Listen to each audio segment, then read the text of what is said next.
یہ صلاحیت موجود ہے.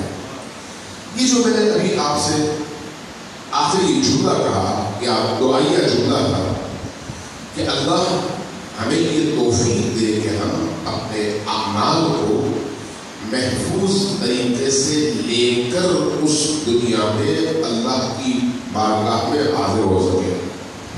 اس کا مطلب کیا ہے؟ مطلب یہ ہے کہ اللہ تبارک و تعالیٰ نے انسان کے سامنے ہدایت کے دروازے رکھ دیے ہیں. انسان اس دروازے سے داخل ہوتا ہے اور ہدایت کے اس سرچشمے سے فیضیاب ہوتا ہے. نیکی کرتا ہے، برائیوں سے اجتناب کرتا ہے، زبان پر کنٹرول کرتا ہے، آنکھوں پر کنٹرول کرتا ہے، کانوں پر کنٹرول کرتا ہے، دل کے خیالات پر، ذہن کے اوہام اور افکار پر کنٹرول کرتا ہے. اور جب اس تمام تر کنٹرولنگ سسٹم کے ساتھ انسان کوئی نیکی بجا لاتا ہے تو پھر اس کی وہ نیکی اس قابل ہوتی ہے کہ اللہ کی بارگاہ میں شرف قبولیت پا سکے. لیکن اگر ہم نے ایک طرف کار خیر انجام دیا، دوسری طرف ہم نے گناہ بھی کیا، تو یہ جو کار خیر اور کار شر ہے ان دونوں کی الگ الگ تھیلیاں نہیں ہیں. توجہ ہے میں کیا کہہ رہا ہوں؟ ان کی تھیلیاں الگ الگ نہیں ہیں، ایک ہی اکاؤنٹ ہے. اسی اکاؤنٹ پہ کانٹ شانٹ ہونی ہے.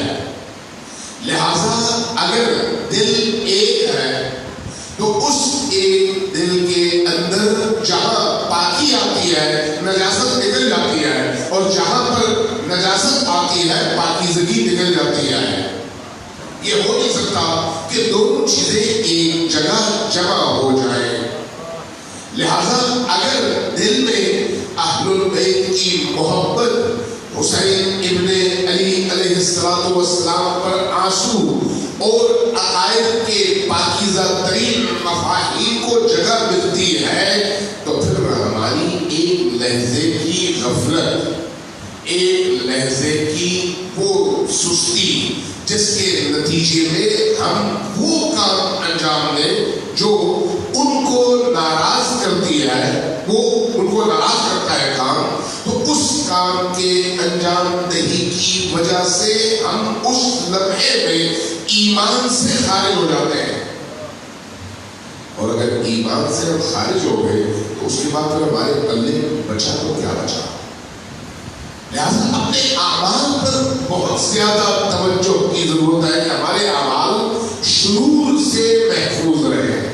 شرور سے سمپل سی مثال ہے، اگر آپ کے پاس آب زمزم کا ایک پورا کین آ جائے اور آپ اس کو بڑے تقدس سے گھر میں رکھیں، ایک بچہ اس میں نجاست کا ایک قطرہ ڈال دے، صرف ایک قطرہ، تو اس ایک قطرے کی وجہ سے یہ جو پورا برتن ہے یہ نجس ہو جاتا ہے.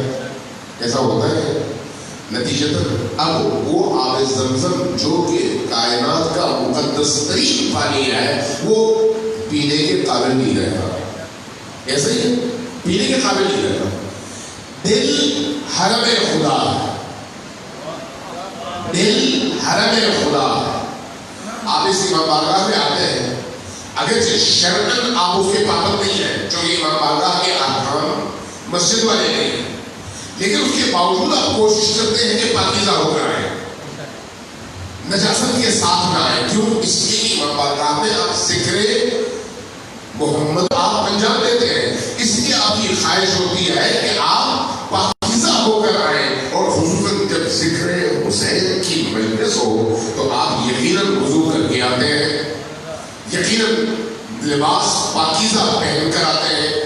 ایک امام بارگاہ کو بھی یا ایک مسجد کو بھی آپ نجس نہیں کرتے اس کے اس تقدس کی وجہ سے کہ یہ مقام وہ ہے جہاں پر اہل البیت کا، نبی کریم کا اور اللہ کا ذکر ہوتا ہے. ایسا ہی یہ جو دل ہے، دل بڑا ہے یا امام بارگاہ؟ دل زیادہ قیمتی ہے یا مسجد؟ آپ سے اگر پوچھا جائے عام سطحی لوگ کھول کہنے نہیں مسجد، جبکہ ایسا نہیں ہے، ایسا نہیں ہے۔ صادق آل محمد علیہ السلام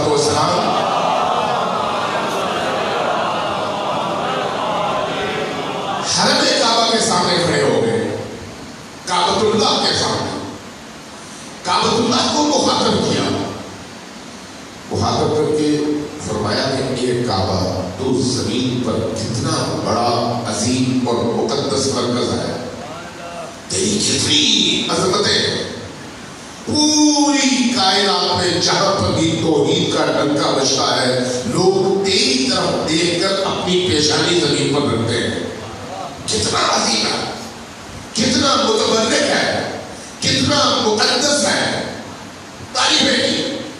اور اس کے بعد فرمایا لیکن یاد رکھ، کس سے کہا؟ کعبۃ اللہ سے، فرمایا یاد رکھ تو جتنا عظیم ہے تجھ سے زیادہ مقدس اور تجھ سے زیادہ عظیم مومن کی عزت اور آبرو ہے، مومن کی عزت اور آبرو۔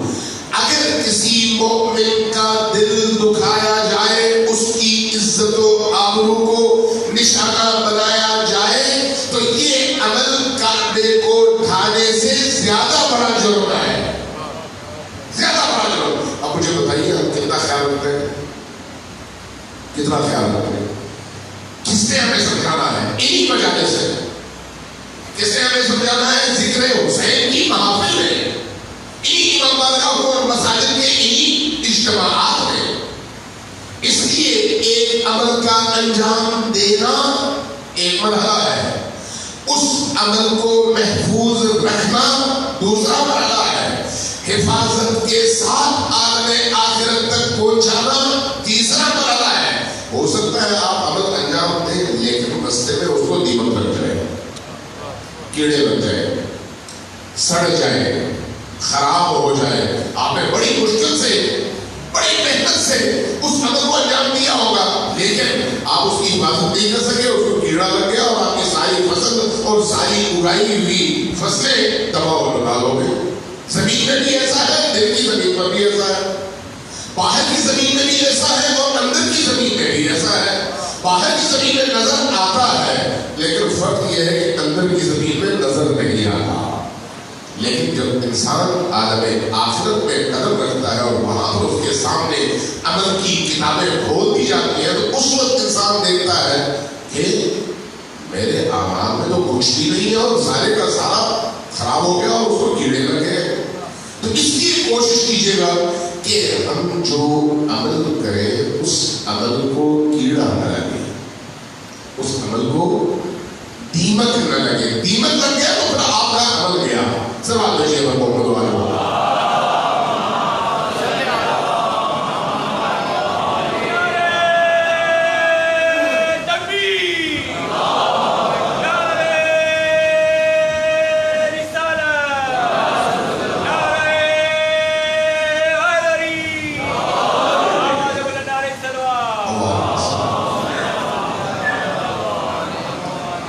میں شکر گزار ہوں ان نوجوانوں کا، بچوں کا، اسکاؤٹس کا، جنہوں نے آج کورونا کے حوالے سے، بیماری کے حوالے سے احتیاطی اور حفاظتی تدابیر کے لیے واقعی توجہ سے اہتمام بھی کیا، اور آپ مومنین کا بھی ہے، آپ نے بھرپور طور پر ان کا ساتھ دیا، بجائے اس کے کہ برا بناتے آپ نے اس کو فالو کیا۔ یہ آپ کے عقل کے بلوغ اور رشد کی علامت ہے کہ آپ نے عبادت کو بھی ہاتھ سے جانے نہیں دیا اور احتیاطی تدابیر کو بھی بھرپور طور پر بروئے کار لے کر آئے۔ اپنی اپنی توفیقات میں اضافے کے لیے سب مل کر اونچی آواز سے سوال بھیجیے گا محمد والے۔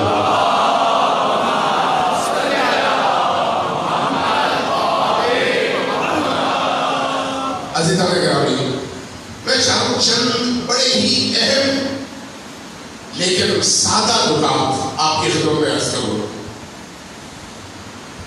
اور ان نکات کا تعلق انہی مجالس سے ہے۔ پہلی بات یہ ہے کہ آیا ہمیں اللہ تبارک و تعالیٰ نے آزاد پیدا کیا ہے یا نہیں کیا؟ آزاد پیدا کیا.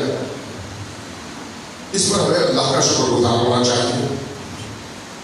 جب انسان آزاد ہے اللہ تبارک و تعالیٰ نے بھی اس کی آزادی کو سلب نہیں کیا. کہا اِنَّا هَدَيْنَاهُ السَّبِيلَ، ہم نے اس کے سامنے راستہ رکھ دیا، اما شاکرا و اما کفورا. اب چاہے درست راستے پر چلے چاہے غلط راستے پر چلے. اللہ نے زبردستی درست راستے پر چلنے کا حکم نہیں دیا اور زبردستی چلایا بھی نہیں.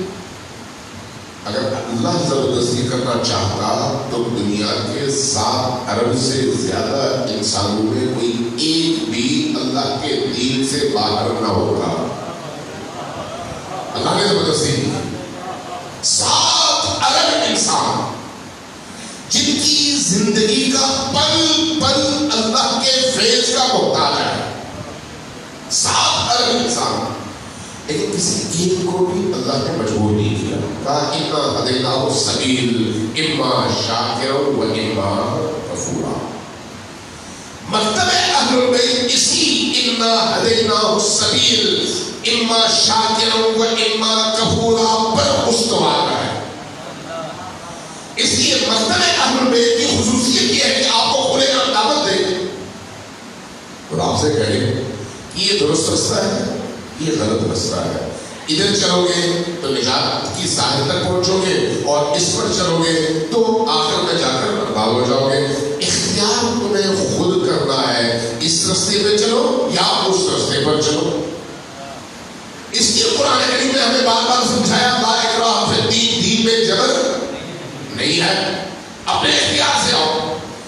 اس لیے آپ سے کہا جاتا ہے نہیں یہ حلال ہے یہ حرام ہے. حلال پر چلو گے تو نجات تک پہنچو گے، حرام پر چلو گے تو تباہ ہو جاؤ گے. بہتر ہے حلال کے راستے پر چلو. لیکن کیا آپ کی اس آزادی کی کوئی حد ہے یا نہیں ہے؟ سوال یہ ہے. آزاد تو ہے انسان، لیکن کیا اس آزادی کی کوئی حد ہے یا نہیں ہے؟ حد ہے. یہ جو آزادی ہے یہ بے حد نہیں ہے، غیر محدود نہیں ہے، بلکہ اس کی حدیں ہیں. اور یہ جو حدیں ہیں یہ شریعت کی وجہ سے نہیں ہے، عقل کی وجہ سے ہے. توجہ چاہیے آپ کی. یہ شریعت کی وجہ سے نہیں ہے، عقل کی وجہ سے ہے. آپ امریکہ میں رہتے ہیں، کینیڈا میں رہتے ہیں، شریعت تو نہیں ہے نا وہاں پر. چائنا میں رہتے ہیں، شریعت ہے وہاں پر نہیں. لیکن کیا اگر آپ وہاں پر جہاز کی ٹکٹ لے کر جہاز میں سوار ہو اور سوار ہو گیا جب جہاز فضا میں ہو تو آپ جہاز کی دیوار کو سوراخ کرنا چاہیں گے یہ کہہ کر کہ میں نے جو پیسے دیے ہیں اب میں آزاد ہوں جیسا کام چاہوں کروں، تو کیا آپ کو اجازت ملے گی؟ نہیں ملے گی. کیوں نہیں ملے گی؟ عقل کے خلاف ہے. غیر محدود آزادی عقل کے خلاف ہے. محدود آزادی عقل کے خلاف نہیں ہے.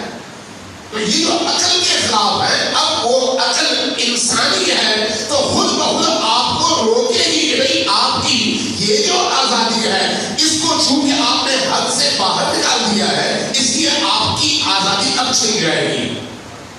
یہ آزادی کیوں چھنے گی؟ جبکہ امیر المومنین فرماتے ہیں کہ لا تکن عبد غیرک وقد جعلک اللہ حرا. دوسروں کے غلام نہ بنو، دوسروں کی مرضی کے تابع نہ بنو، آزاد رہو. اس لیے کہ اللہ نے تمہیں غلام نہیں بنایا، تمہیں آزاد بنایا ہے. لا تکن عبد غیرک وقد جعلک اللہ حرا. اپنے غیر کے عبد اور بندے نہ بنو. کیا مطلب ہے اس کا؟ خود اسی حدیث پر اگر میں گفتگو کرنا چاہوں تو میرا خیال آج کی رات نکل جائے گی. اس لیے میں ادھر نہیں جاتا ورنہ جو ہے پھر ہم بہت دور نکل جائیں گے. آپ سے یہ آزادی یورپ کیوں چھینتا ہے، امریکی کیوں چھینتے ہیں، چائنیز کیوں چھینتے ہیں؟ شریعت کی وجہ سے نہیں. کس وجہ سے؟ عقل کی وجہ سے. عقل کی وجہ سے کیوں چھینتے ہیں؟ کیوں کہتے ہیں کہ آپ آزاد نہیں ہیں، آپ کی آزادی لامحدود نہیں ہے؟ اس لیے کہ وہ کہتے ہیں کہ آپ کی آزادی تب تک ہے جب تک آپ کی آزادی کو متاثر نہ کرے. توجہ ہے آپ کے لیے کیا کہا؟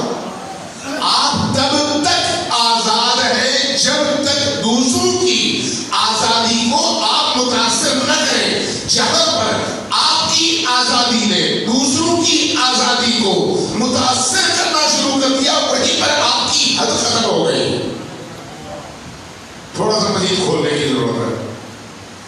میں کوئی بھی کام کروں تب تک کر سکتا ہوں جب تک مجھے اس کا فائدہ نظر آتا ہے، اور تب تک کر سکتا ہوں جب تک میرے اس عمل سے دوسروں کو نقصان نہیں ہوتا. لیکن اگر دوسروں کو نقصان شروع ہو جائے تو وہیں پر میری حد ختم ہو جاتی ہے. اور یہ شریعت نے نہیں کہا، اللہ کو کہنے کی ضرورت نہیں ہے، یہ عقل کہتی ہے. چاہے وہ ہندو کی عقل ہو، مسیحی کی عقل ہو، یہودی کی عقل ہو، سکھ کی عقل ہو، دہلی کی عقل ہو یا مسلمان کی عقل ہو، عقل عقل ہی بات کرتی ہے. اور جب عقل کہتی ہے تو پھر علوم آل محمد کا حاصل یہ ہے، ما حکم بہ العقل حکم بہ الشرع. جو چیز حکم عقل کے مطابق درست ہے وہی چیز حکم شریعت کے مطابق درست ہے. حکم شریعت وہی ہے جو حکم عقل ہے.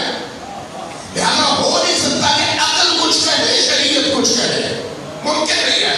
عقل اور شریعت ایک دوسرے کے ساتھ ہے، دونوں کے درمیان تضاد نہیں ہے، مخالفت نہیں ہے.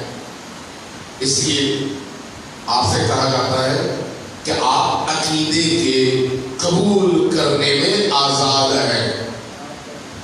شریعت یہ کہتی ہے عقیدے کے قبول کرنے میں آپ آزاد ہیں.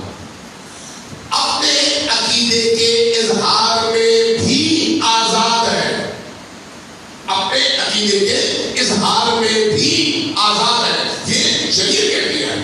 جو کہ اب بات آ گئی عقل سے شریعت کی طرف. قرآن بھی ہمیں یہی بتاتا ہے، غالب الدین دین میں جبر نہیں ہے. اس لیے جیسے چاہو سوچو، جیسے چاہو اپنی زندگی کا اسلوب اپناؤ. جہاں تمہیں محسوس ہو کہ یہ دین فطرت اور عقل کے مطابق نہیں ہے، وہاں پر تمہیں خود اندر سے فیلنگ شروع ہو جائے گی. اور فیلنگ کے شروع ہونے کے بعد اگر پلٹو گے نہیں تو نقصان اٹھاؤ گے. ایک آدمی جھوٹ بولتا ہے، جھوٹ اگر وہ جھوٹ کا عادی نہ ہو چکا ہو تو جھوٹ بولتے ہی اس کے اندر سے اس کی روح پر ضربیں شروع ہو جاتی ہے. توجہ ہے میں کیا کہہ رہا ہوں؟ جب جھوٹ بولتا ہے اگر وہ جھوٹ کا عادی نہ ہو تو اندر سے ضربیں شروع ہو جاتی ہے. جس شخص نے اپنے اندر محسوس کیا کہ جھوٹ بولنے کے باوجود اس کے اندر ضربیں نہیں چلتی اور اس کو تکلیف نہیں ہوتی، سمجھ لے کہ اس کا ضمیر مر چکا ہے. ضمیر مر چکا ہے. ظلم کر کے اگر انسان کو اندر ندامت نہیں ہوتی تو سمجھ لے کہ اس کا ضمیر مر چکا ہے. ضمیر زندہ ہے تو ظلم نہیں کر سکتا، ضمیر زندہ ہے تو جھوٹ نہیں بول سکتا، ضمیر زندہ ہے تو دوسروں کے ساتھ زیادتی نہیں کر سکتا. یہ قانون فطرت ہے. شریعت نے ہمیں اجازت دی ہے کہ ہم جس چیز کو درست سمجھیں اس کو اپنائیں. اس لیے جب مکتب تشیع یا مکتب اہل البیت کی بات آتی ہے تو مکتب اہل البیت میں ہم کہتے ہیں لکم دینکم اور لنا دیننا. تم اپنے دین پر اور ہم اپنے دین پر. ہمارا کام ہے تمہارے سامنے رستہ کھول کے رکھ دینا. ماننا تمہاری ذمہ داری، نہ ماننا تمہاری مرضی. مانو نہ مانو اختیار تمہیں حاصل ہے، جبر کوئی نہیں ہے. جب ہم دوسروں کو یہ اختیار دیتے ہیں کہ جو عقیدہ چاہو اپناؤ تو وہیں پر ہم اپنے آپ کو بھی یہ اختیار دیتے ہیں کہ ہم بھی جس عقیدے کو درست سمجھیں گے اس کو اپنائیں گے، جس کو غلط سمجھیں گے اس کو ترک کر دیں گے. جس طرح ہمیں یہ حق حاصل نہیں نہیں ہے کہ ہم کسی کو اپنے عقیدے کا پابند کرنے کی کوشش کریں، اسی طرح ہم یہ حق دنیا میں کسی کو نہیں دے سکتے کہ کوئی ہمیں اپنے عقیدے کے مطابق چلانا چاہے۔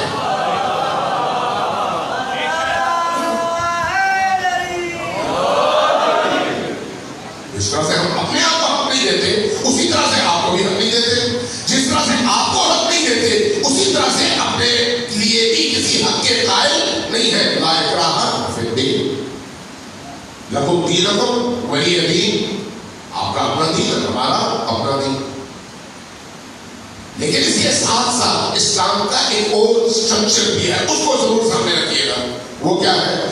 اسلام کہتا ہے ٹھیک ہے عقائد میں، افکار میں، اعمال میں، رستے کے انتخاب میں اختلاف اپنی جگہ، لیکن بنیادوں کو ڈیمیج نہ ہونے دو۔ جس بنیاد پر تمہاری عمارت کھڑی ہے اس کو ڈیمیج نہ ہونے دو۔ وہ کیا ہے؟ وہ اللہ کی توحید ہے، وہ اللہ کی توحید ہے، لا الہ الا اللہ۔ وہ کیا ہے؟ نبوت کی بنیاد ہے محمد الرسول اللہ، اللہ کی وحدانیت اور نبی کی نبوت، یہ اسلام کے اس ڈھانچے کی بنیاد ہے، اس کو خراب نہ ہونے دو۔ اس کے بعد والے مراحل اگر وہاں پر کوئی اختلاف پیدا ہوتا ہے تو تم اپنی دلیل سامنے رکھو، دوسروں کی دلیل سنو، اگر تمہیں ان کی دلیل میں وزن نظر آئے تو قبول کر لو، اگر دوسرے کو تمہارے دلیل میں وزن نظر آئے تو وہ قبول کر لے، لیکن بنیاد کیا ہے؟ لا الہ الا اللہ محمد رسول اللہ۔ اس لیے ہم من حیث فرزندان مکتب اہل البیت کسی تقیے کی وجہ سے نہیں، کسی مصلحت کی وجہ سے نہیں، کسی وقتی اسٹریٹجی کی وجہ سے نہیں، بلکہ اللہ کا حکم سمجھ کر مسلمانوں کے درمیان تفرقے کو، فتویٰ بازیوں کو، اختلاف ڈالنے کو، لوگوں کو آپس میں جھگڑا اور اختلاف میں مبتلا کرنے کو صرف حرام نہیں سمجھتے بلکہ اسلام سے دشمنی سمجھتے ہیں۔ یہ میں اپنی محفل میں عرض کر رہا ہوں، کسی سنی محفل میں بات نہیں کر رہا ہوں، اور یہ یاد رکھیے ہمارا یہ درجۂ امتیاز رہا ہے، اور درجۂ امتیاز اس لیے بھی رہا ہے کہ مکتب اہل البیت نے ہمیں یہ سکھایا ہے کہ جو چیز تم خلوت میں بیان کرتے ہو تم میں جرأت ہونی چاہیے کہ جلوت میں بھی بیان کر سکو۔ میں آپ کے اسی شہر کے بہت بڑے مفتی جو اکثر اوقات سرخیوں میں رہتے ہیں، پچھلے دن ہماری ایک بہت بڑی درسگاہ میں پاکستان میں ان علماء کی کوئی میٹنگ تھی مدارس کے حوالے سے، وہاں پر تشریف ہے، علماء بیٹھے رہتے ہیں، نماز کا وقت ہو گیا، اذان ہو گئی، ادارہ شیعہ تھا، جب نماز کا وقت ہو گیا، اذان ہو گئی تو نماز تو سب نے پڑھنی ہے، تو کہا کہ آپ نماز کون پڑھائے؟ اب ہم چونکہ ائمہ اہل البیت سے نور حاصل کرتے ہیں اور ائمہ اہل البیت کا علم و فضل اور ان کی رہنمائی ہمیں حدیثوں کی صورت میں، اجتہاد کی صورت میں، فقہا کی صورت میں ہم تک منتقل ہوتا رہتا ہے، اور ہم ایک قاعدے اور ضابطے کے پابند ہیں، اس لیے ہمیں کوئی پریشانی نہیں ہوتی۔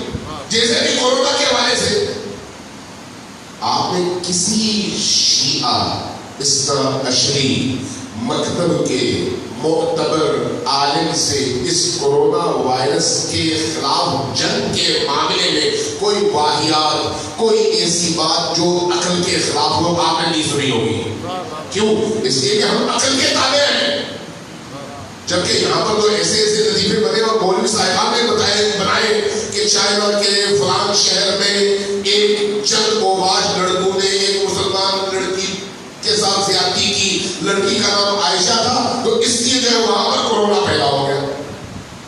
آپ ذرا اللہ لگا کس طرح کے لطیفے بنائے جاتے ہیں دین کے نام پر، اور دین کو کند چھرے سے ذبح کیا جاتا ہے اور اس کے بعد دشمن پھر اس دین پر ہنستا ہے. اچھا یہ ہے تمہارا مذہب, تم ہی کو مارو. ہمارے یہاں ایسا نہیں ہے, ایک ضابطے کے ہم پابند ہیں. لہٰذا جب درسگاہ میں بات ہوئی, کہا کہ اذان ہو گئی ہے, مفتی صاحب آپ آگے بڑھیے, نماز پڑھائیے. تو نے پیچھے مڑ کر دیکھا, کہا کہ کیا واقعی میرے پیچھے آپ کے یہ سارے لوگ نماز پڑھیں گے؟ کہا کہ ہاں پڑھیں گے, ہماری نماز ہو جاتی ہے. اچھا, اب انہوں نے ایک قدم آگے ایک قدم پیچھے, بہرحال تذبذب کی کیفیت میں آگے بڑھ کر امامت کے مصلی پر کھڑے ہو گئے, نماز پڑھا دی. سب نے نماز پڑھی. کہ ظہر کی 4 رکعت نماز ہے, سب کی 4 رکعت, عصر کی 4 رکعت, سبھی کی 4 رکعت ہے, نماز پڑھنی. نماز پڑھنے کے بعد ان کے چہرے کے تاثرات دیکھیے. کہنے لگے بھائی آپ نے تو پڑھ لی, لیکن ہم اپنے مدارس میں یہ جرأت نہیں کر سکتے. پوچھا کیوں نہیں کر سکتے؟ خاموش ہو گئے. تو میں نے کہا اس لیے نہیں کر سکتے کہ آپ کی خلوتیں جھوٹ پر مبنی ہوتی ہیں, جلوتیں بھی جھوٹ پر مبنی ہوتی ہیں.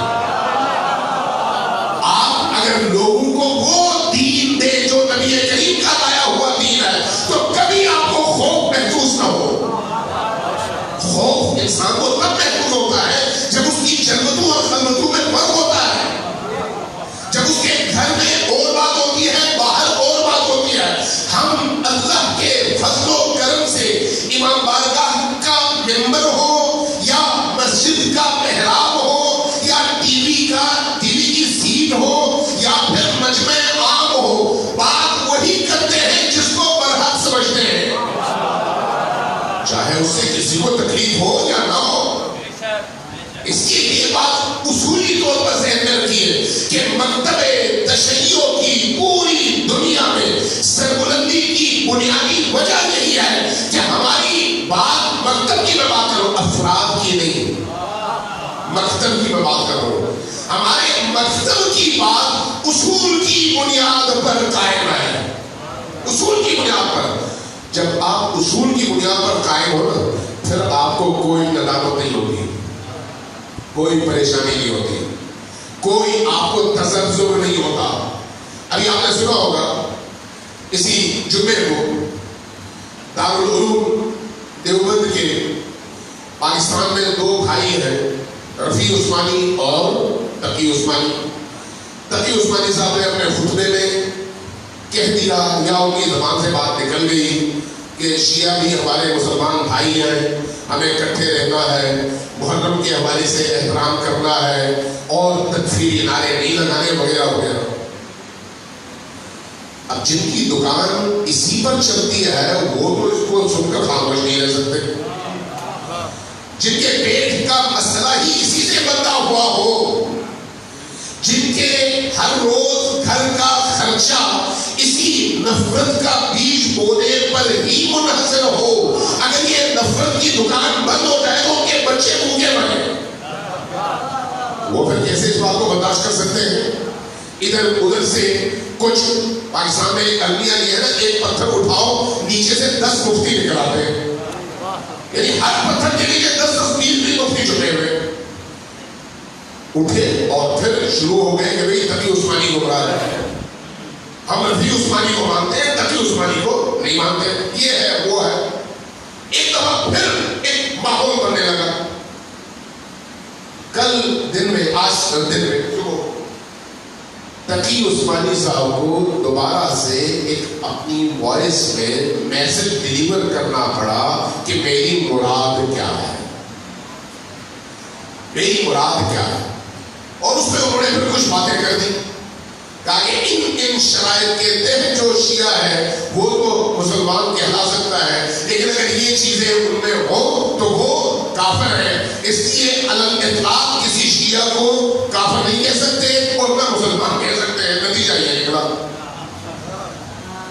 اب یہ ذہن میں رکھیے گا کہ اگر آل امیہ اور ابو سفیان کے گھر سے نکلنے والی نسل اگر امیر المؤمنین اور اہل البیت کے خلاف زبانیں نہ کھولتے, دشنام درازیاں نہ کرتے, گالیاں نہ دیتے, سب و اپنی گندی زبانوں سے آلودہ نہ کرتے تو شاید آج پوری دنیا میں اس طرح سے علی کے عاشق اپنے سر ہتھیلی پر لے کر کھڑے بھی نہ ہوتے. جتنا کہیں سے عمل آتا ہے اس عمل کی جتنی طاقت ہوتی ہے اسی طاقت کے مطابق رد عمل آتا ہے اس کو روکنے کے لیے. کمزور طبقات پھر اپنی تمام توانائی لگا دیتے ہیں اس عمل کے رد عمل کے طور پر.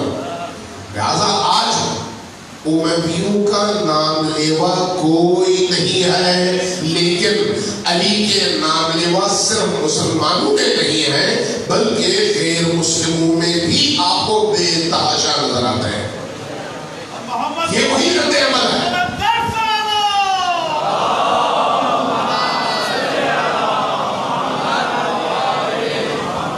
اسی لیے ذہن میں رکھیے گا کہ اگر کسی دن کسی مقام پر کوئی ملا کوئی مولوی اہل البیت کی شان میں تنقیص کا مظاہرہ کرتا ہے تو وہ تنقیص بجائے خود اپنی جگہ ایک بہت بڑا جرم ہے، اپنی جگہ ٹھیک ہے، لیکن اس کے رد عمل میں جب حقائق کھل کر سامنے آتے ہیں تو وہ لوگ جو معاشرے میں چھپے ہوئے تھے، جن کو نہیں معلوم تھا، جنہوں نے کبھی سنا نہیں تھا، جن کو کبھی حق کی بات سننے کا موقع ہی نہیں ملا تھا، ان کے ذہن بھی کھل جاتے ہیں، آنکھیں بھی کھل جاتی ہیں. اس لیے زہر مکمل طور پر نقصان دہ نہیں ہے، زہر کا پھر فائدہ بھی ہوتا ہے. اس لیے ایسی چیزوں سے بھرپور طور پر استفادہ کریں جب بھی ایسا کوئی موقع آتا ہے تاکہ لوگوں کے ذہن کھلے. اب جیسے کہ حضرت زہرا صلی اللہ علیہ کی شان اقدس میں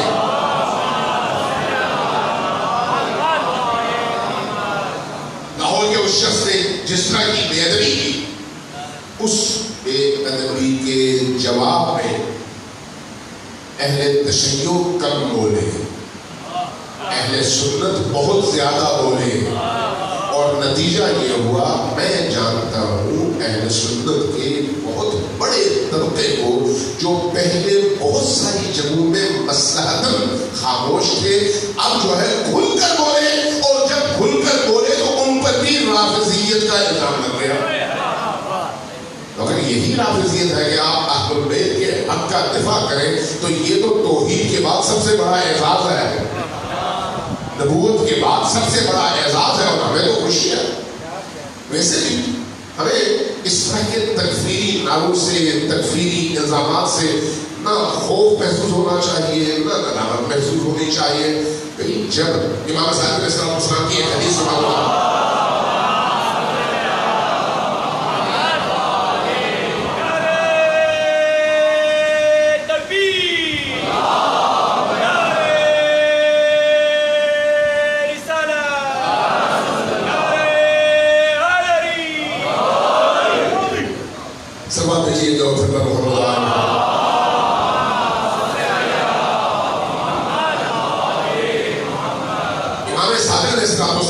صحابی سے کہا، فرمایا کہ دیکھو تمہاری مٹھی بند ہو اور اس مٹھی کے اندر ہیرا ہو، تمام دنیا مل کر کہے کہ تمہاری بند مٹھی میں کنکر ہے، تمہیں پریشانی ہونی چاہیے یا نہیں؟ کہا کہ نہیں ہے رسول اللہ، مجھے تو پتہ ہے کہ ہیرا ہے.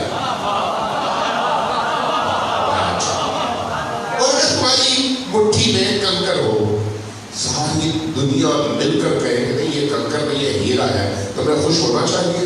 کہا کہ نہیں. وہ کہا کہ ہم تمہارے ہیں، جب ہم تمہارے ہیں تو پھر تمہیں غم کیسا، پھر تمہیں پریشانی کیسا.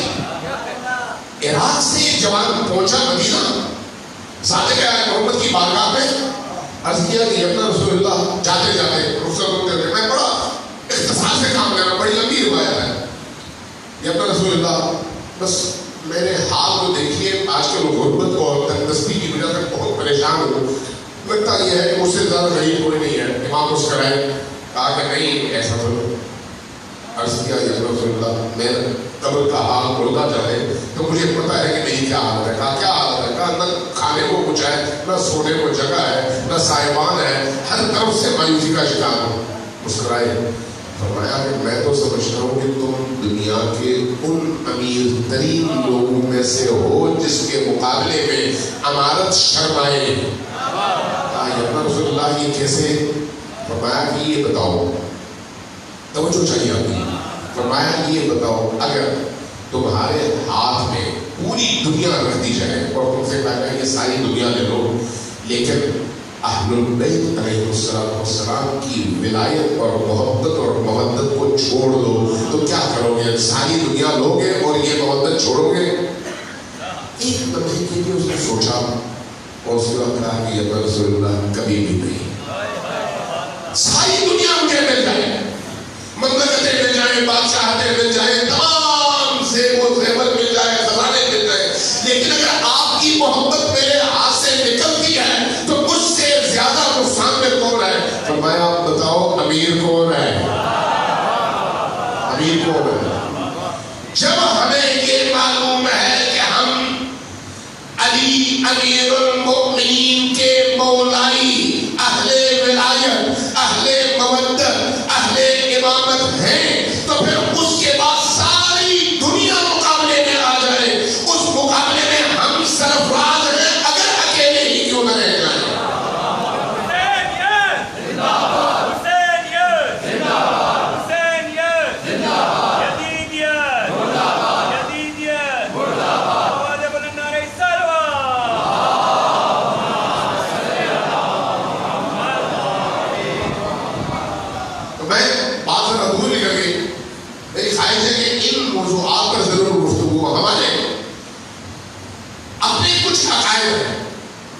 ہمارے اور اہل سنت کے درمیان کیا نماز میں فرق ہے؟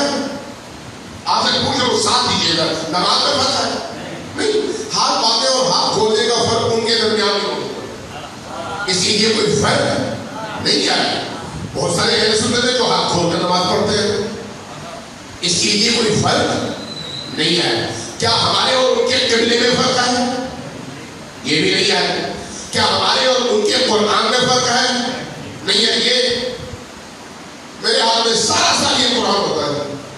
احسن الکلام کہاں پر چھپا ہوا ہے؟ سعودی عرب میں. مترجم کون ہے؟ ایک سلفی عالم.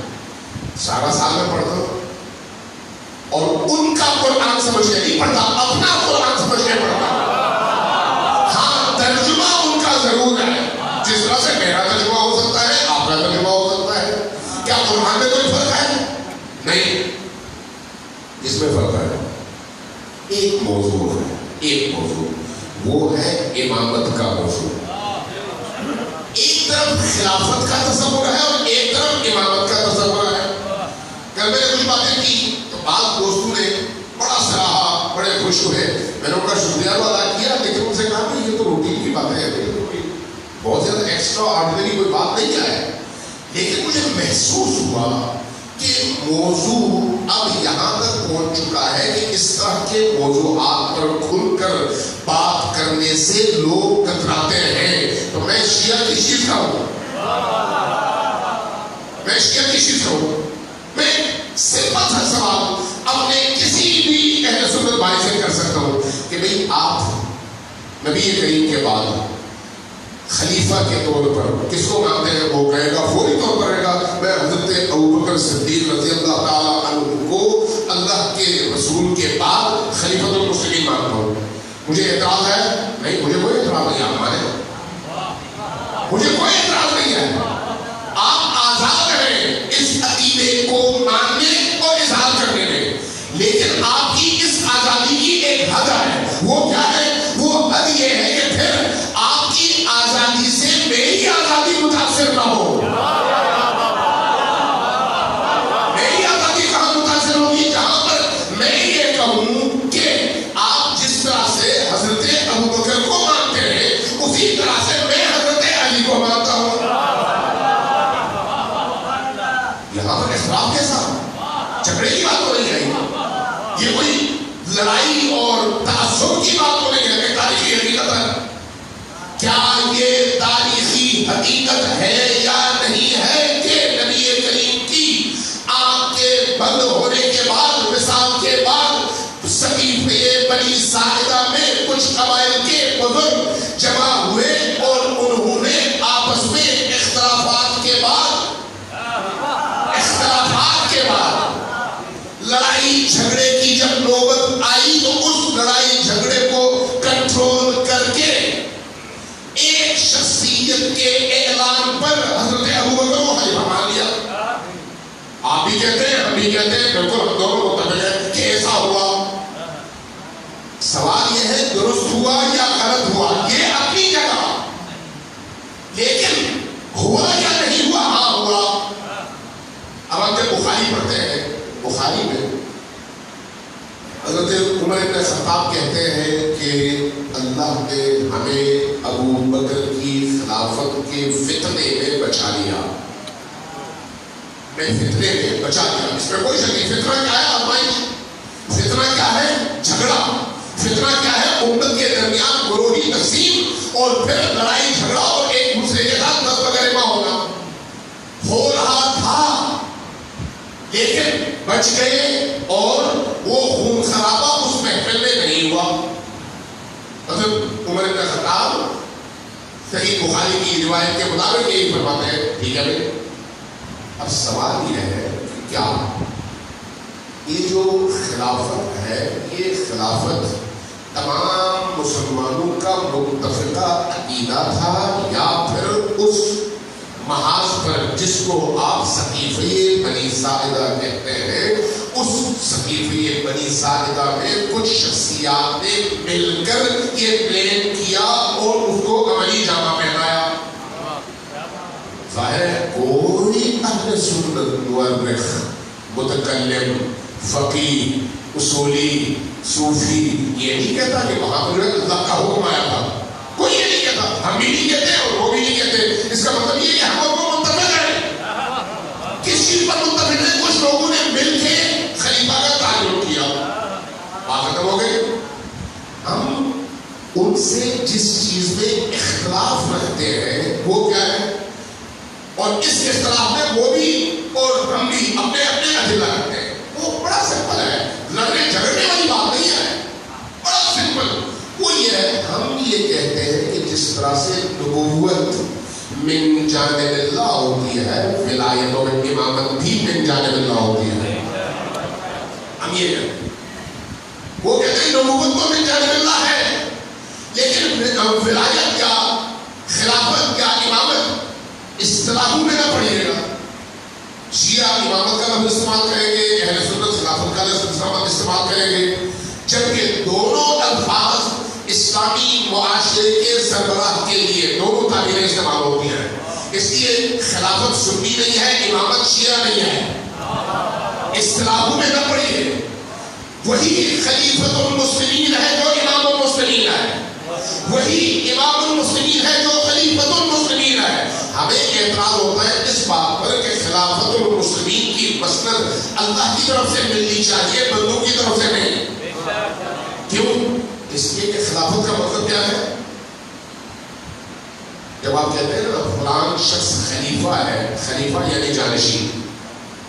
جانشین آپ کے دفتر میں جہاں پر آپ ہیں، اگر آپ کا ہیڈ آف ڈپارٹمنٹ کہیں پر جا رہا ہو تو اپنی سیٹ پر کسی اور کو معین کر کے جاتا ہے یہ میرے بعد امور کو سنبھالے گا. اس شخص کو آپ جانے والے شخص کا خلیفہ اور جانشین کہتے ہیں.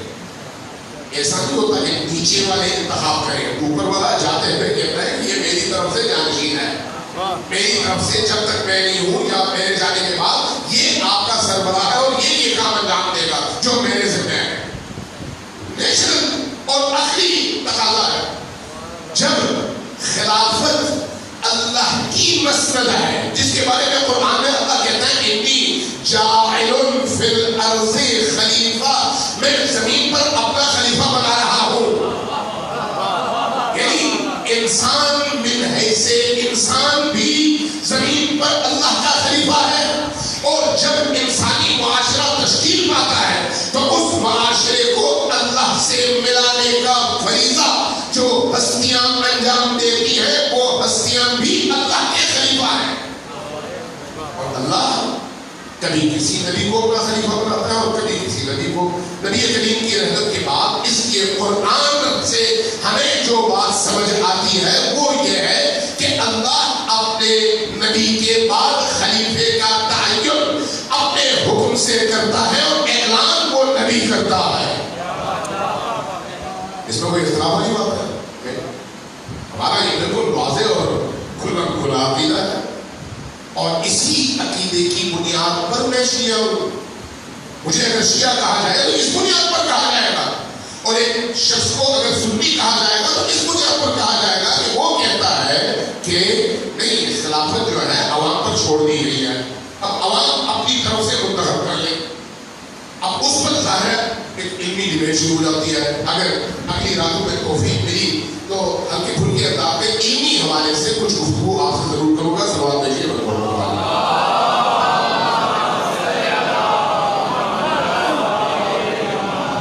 کیا ہے اس موضوع کو آگے بڑھایا جائے؟ جو لوگ حامی ہیں وہ ذرا سوال دیجیے.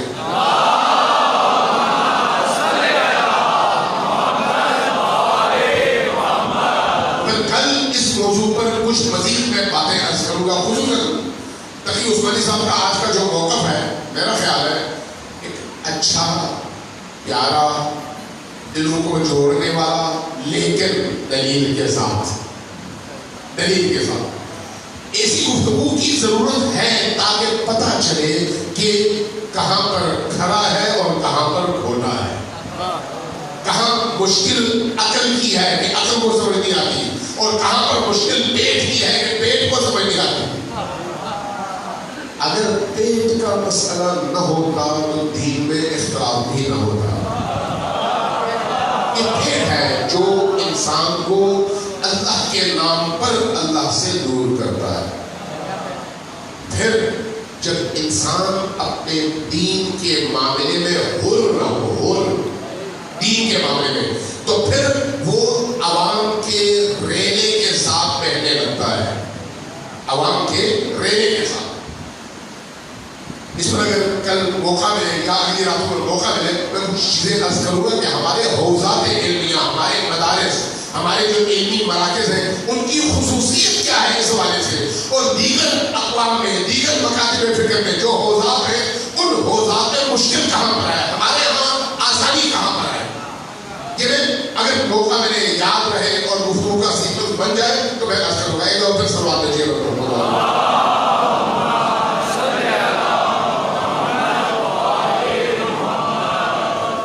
عزیزان گرامی, آپ کو بہت سارے نکات چاہ رہا تھا کہ آپ سے گفتگو کروں.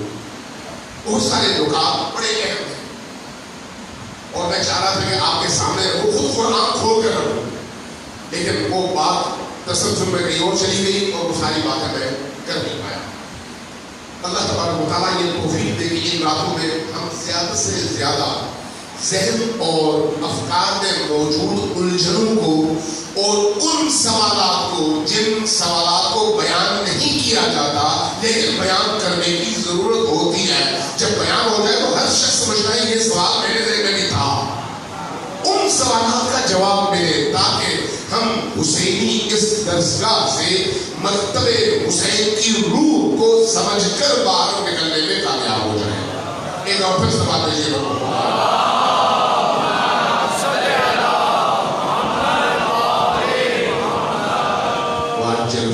ایک اور چیز کی بھی میں آپ سے معذرت چاہتا ہوں.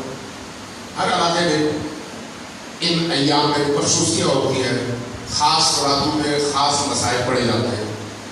مجھے یہاں کا اندازہ نہیں تھا, ہمارے عباس بھائی نے میرے بتایا نہیں, اس لیے میں نے اس کو ہلکا بھولکا دیا. تو آج مجھے پتا چلا کہ یہاں پر ہر رات ایک خاص مسائل پڑے جاتے ہیں. ٹھیک ہے, میں حاضر ہوں, چلا کر آپ کو میں عرض کروں گا.